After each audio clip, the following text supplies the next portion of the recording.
ঢাকা ক্যান্টনমেন্টের সাজানো এলাকার পাশের এলাকা হলেও রাজধানীর বস্তি এলাকা হিসেবে পরিচিত ভাসানটেকে সমস্যার যেন ভাগাড়। মাদক, সন্ত্রাস, পুনর্বাসন ও কর্মসংস্থানের অভাবের কারণে ভাসানটেকের নাম প্রায় গণমাধ্যমে উচ্চারিত হয়। সেই অবহেলিত ভাসানটেকে নির্বাচনী জনসভা করলেন বিএনপি চেয়ারম্যান তারেক রহমান। আর জনসভা মঞ্চে ভাসানটেক বস্তিবাসীদের ডেকে সরাসরি তাদের সমস্যার কথা শুনলেন তারেক। সেখানে হাজির হয়ে ভাইরাল হয়েছেন এক বিএনপি নেত্রী। যদিও মঞ্চে দলীয় লোক যাওয়া নিষিদ্ধ ছিল, তবুও সেখানে ভার্সিটি শিক্ষার্থী পরিচয়ে হাজির হন হেনা আক্তার মিম। তার ফেসবুক প্রোফাইল ঘেটে দেখা যায় তিনি কচুক্ষেত ক্যান্টনমেন্ট মহিলা দলের সাধারণ সম্পাদক। তার কাছে তারেক রহমান জানতে চান ওই এলাকার সমস্যার কথা। জবাবে মিম বলেন, আমি পুরান কচুক্ষেতের বাসিন্দা, ক্যান্টনমেন্টের বাইরের এলাকা। ক্যান্টনমেন্ট যেমন সাজানো গোছানো সুন্দর পরিবেশ, কিন্তু তার পাশের জায়গা হলেও ভাসানটেক কচুক্ষেত এলাকা অগোছালো অসুন্দর বস্তি এলাকা। ঢাকা ১৭ আসনের এই এলাকাও যেন ক্যান্টনমেন্টের মতো সুন্দর এলাকা হয়, সেই প্রত্যাশার কথা হেনা তারেক রহমানের কাছে তুলে ধরেন। বিএনপির রাজনীতির সাথে জড়িত থেকেও কেবল শিক্ষার্থী পরিচয় তুলে ধরায় পরে তার সমালোচনা শুরু হয় ফেসবুকে। অনেকেই বলেন এটা ছিল স্ক্রিপ্টেড, হয়তো দল জেনে শুনে তাকে মঞ্চে ডেকে নেয় ভাইরাল করার জন্য, অথবা নিজের পরিচয় গোপন করেন। এ বিষয়ে পরে হেনা ফেসবুকে লিখেন, আসসালামু আলাইকুম। কোথাও আমি নিজেকে অসাধারণ শিক্ষার্থী হিসাবে উপস্থাপন করিনি। সর্বত্রই আমি একজন শিক্ষার্থী হিসাবে আমার পরিচয় দিয়েছি। শৈশব থেকেই আমার বাবাকে রাজনীতির সঙ্গে সক্রিয়ভাবে যুক্ত থাকতে দেখেছি। সেই পারিবারিক পরিবেশ ও মূল্যবোধ থেকেই রাজনীতি সম্পর্কে আমার চিন্তা চেতনার বিকাশ হয়েছে। তিনি বলেন, এই কারণেই আমি ব্যক্তিগতভাবে শহীদ রাষ্ট্রপতি জিয়াউর রহমানের আদর্শে বিশ্বাসী, জিয়া পরিবার এবং বাংলাদেশ জাতীয়তাবাদী দল বিএনপিকে পছন্দ করি এবং দলটির সঙ্গে যুক্ত আছি। এটি আমার ব্যক্তিগত বিশ্বাস ও রাজনৈতিক অবস্থান।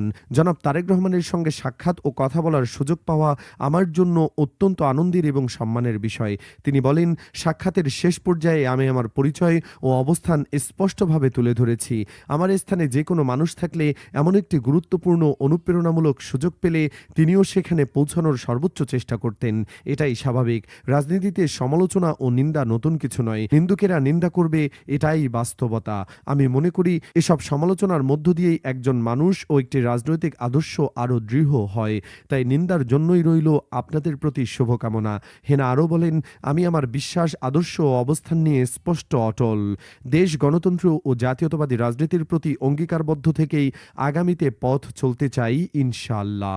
তবে কেবল একজন হেনাই নন, তারেক রহমান মঞ্চে ডেকে নেন আরও অনেককেই। সন্ধ্যা ৬টায় ভাসানটেকের বিআরবি মাঠে এই জনসভা শুরু হয়ে শেষ হয় ৭টা ৪০ দিকে।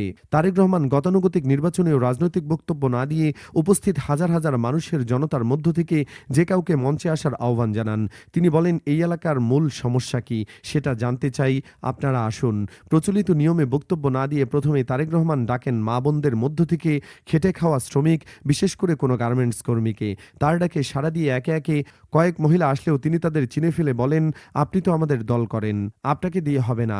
আমি চাই যারা রাজনীতির সঙ্গে যুক্ত নয় এমন কাউকে। আমি চাই নিরপেক্ষ মানুষ। গৃহিণী নাসিমা আক্তার নামে একজন নারী মঞ্চে আসেন। তার কাছে তারেক জানতে চান তিনি ভোটার কিনা। জবাবে তিনি বলেন, আমি মিথ্যা কথা বলবো না, আমি শুধু আপনাকে এক নজর দেখতে এসেছি। আমার মনের আশা পূরণ হয়েছে। এরপর তারেক রহমান তাকে বলেন, বোন, এই এলাকার ভোটার চাচ্ছি। নাসিমা বলেন, তাহলে আমি কি চলে যাব? তারেক রহমান তাকে বলেন, জি, আপনি চলে যেতে পারেন অথবা বসতে পারেন। নাসিমা পরে মঞ্চেই চেয়ারে বসে পড়েন। এরপর বিএনপি চেয়ারম্যানের ডাকে সাড়া দিয়ে লুঙ্গি পরিহিত মোহাম্মদ জুয়েল নামে একজন সাধারণ মানুষ মঞ্চে আসেন। তিনি ভ্যান চালক, ভাসানটেকে বেনারসি মাঠে বসবাস করেন। তিনি ঢাকা ১৭ আসনের ভোটার। তাকে চেয়ারে বসতে দেন তারেক। তার পরিচয় জিজ্ঞাসা করে তার কাছে জানতে চান এই এলাকার কি কি উন্নয়ন করতে হবে, বস্তিবাসীর মূল চাহিদা বা চাওয়াটা কি। জবাবে মোহাম্মদ জুয়েল বলেন, আমি ৩০ বছর যাবৎ ভাসানটেকে থাকি। আমাদের মূল সমস্যা পুনর্বাসন। বন্ধুরা, তারেক জিয়ার এমন ব্যতিক্রমী প্রচারণা আপনার কতটা উপভোগ করেছেন? কমেন্টে জানাতে পারেন মতামত। ধন্যবাদ।